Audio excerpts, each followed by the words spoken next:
जमुई में मैं आज आया हूँ क्योंकि मैं ये जो पार्टी का आगे वाला जो फाउंडेशन है मेरा आने वाले यंग जनरेशन के लिए बनाने के लिए मैं निकला हूँ। तो जहां जहाँ पे मुझे ऐसे युवा दिखते हैं जिनमें पोटेंशियल है, राजनीतिक समझ है और आगे समाज के लिए कुछ दे सकते हैं, तो वैसे वैसे जो जनप्रतिनिधि के तौर पे ऑलरेडी चुनाव जीते हुए हैं और विशेषकर जो अपने अपने दम पे यानी अपक्ष के तौर पे जीते हैं, उनसे मैं खुद कांटेक्ट कर रहा हूँ, उनसे खुद मिल रहा हूँ। मकसद क्या है? मकसद तो वही है कि मैंने जो पार्टी बनाई हिंद सेना, वो विशेषकर आने वाले 10-20 साल के लिए एक जनरेशन बनानी है यहाँ पे, क्योंकि 74 के जेपी मूवमेंट के बाद आप देखिएगा कि 3-4 नेताओं का नाम आता है, उसके बाद कोई लीडरशिप नहीं है यंगस्टर्स की यहाँ पे, इनफैक्ट नई विचारधारा नहीं है यहाँ पे। और बिहार की जो आने वाले 10 और 20 साल की मैं दशा और दिशा विजुअलाइज कर रहा हूँ, तो काफी भयावह दिखने वाली है। तो उसके लिए मुझे लगा ये, और इसीलिए मैंने मेरा सेवा से भी त्याग किया और सब कुछ छोड़ के एक लीडरशिप बनाने के लिए निकला हूँ। सर, अच्छा खासा पुलिस का नौकरी था आपका, लेकिन अचानक वो प्रेरणा कहाँ से मिली इस क्षेत्र में आने का?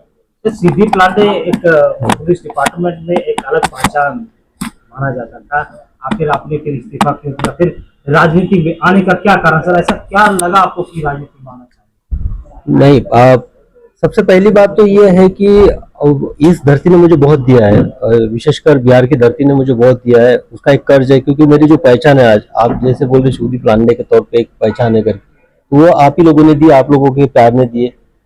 और जब यहाँ की मैं सिचुएशन देखता हूँ तो मुझे ये लगा कि भाई अगर मैं खुद होके यहाँ से निकल जाऊंगा, आगे के प्रमोशन लूंगा और दिल्ली जाऊंगा और आराम से अपने ऐशो आराम की लाइफ जीऊंगा, फैमिली के साथ रहूंगा और लास्ट में रिटायर हो जाऊंगा, तो वो व्यक्तिगत जीवन हो गया। तो मेरे ऊपर जो कर्ज है उसका क्या, तो मुझे लगा कि मैं एहसान फरामोश नहीं हो सकता हूँ, कुछ देने के लिए बिहार की धरती को जो एक कर्ज मेरे ऊपर है उसको चुकाने की कोशिश है।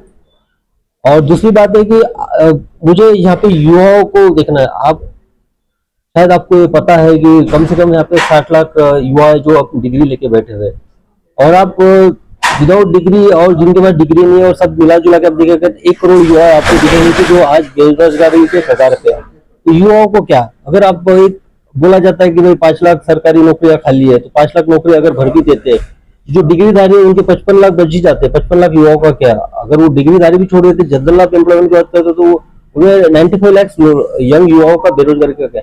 ये तो एक समस्या है। दूसरी बाकी और सारी समस्या है, विकल समस्या है, उसका एक कोई सोल्यूशन देने की कोशिश है। और वो तभी का हो सकता है जब यहाँ से एक नए विचारधारा वाले नए लड़के मेन स्ट्रीम में आएंगे और पॉलिटिक्स में आएंगे।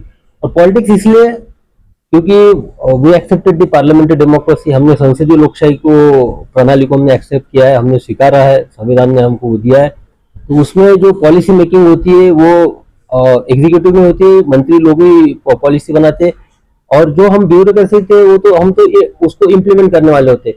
तो सबसे इम्पोर्टेंट रोल जो होता है वो पॉलिटिशियंस का होता है। तो मुझे इसीलिए लगा कि यहाँ से यंग लड़कों को पॉलिटिक्स में लाना चाहिए, उनको एक समझ देनी चाहिए। आगे देखते हैं। कितना जन समर्थन सर बिहार में आप भ्रमण कर रहे हैं? मैं स्पेशली मैंने जिस क्षेत्र में काम किया और उसके सराउंडिंग जो जिले है जहाँ पे मेरा इम्पैक्ट है, तो वहाँ पे मैंने फोकस किया है। वहाँ पे मैं डोर टू डोर गया हूँ, चौक चौराहे पे भी गया हूँ, लोगों से मिला हूँ, वहाँ से जानकर वहाँ से भी, तो वहाँ रिस्पॉन्स तो काफी अच्छा। और सबसे मुझे सरप्राइज में बोल रहा हूँ, मुझे आश्चर्यचकित तब हुआ जब मैंने ऑफिस शुरू किया पटना में, हिंद सेना का बोरिंग रोड में ऑफिस। जब मैंने एक मैसेज डाला कि मैं ऑफिस में मिलने के लिए उपलब्ध हूँ, तो आप यकीन नहीं कीजिएगा कि सबसे ज्यादा लोग जो मुझे मिलने आए वो वेस्ट चंपारण, ईस्ट चंपारण, जहाँ के मैंने कभी काम नहीं किया, बक्सर में मैंने काम नहीं किया, छपरा में, सिवान में मैंने काम नहीं किया, वहाँ के लोग मुझे ज्यादा मिलने आए थे। तो और वो सिर्फ उसी वजह से एक नाम के विश्वास के साथ ही आए थे। तो ये मुझे लगता है कि आगे चल के समय में विधानसभा चुनाव आने वाले, क्या आपकी पार्टी अकेले चुनाव लड़ेगी या किसी से गठबंधन करेगी? नहीं, गठबंधन का तो कोई सवाल ही नहीं है। अभी तो कैंडिडेट का जो है, जो पोटेंशियल कैंडिडेट है, जो यंगस्टर से आगे 15-20 साल की राजनीति कर सकते हैं, उनको खोजने का दौर चल रहा है। और हम अकेले लड़ेंगे और पूरे बिहार में लड़ेंगे।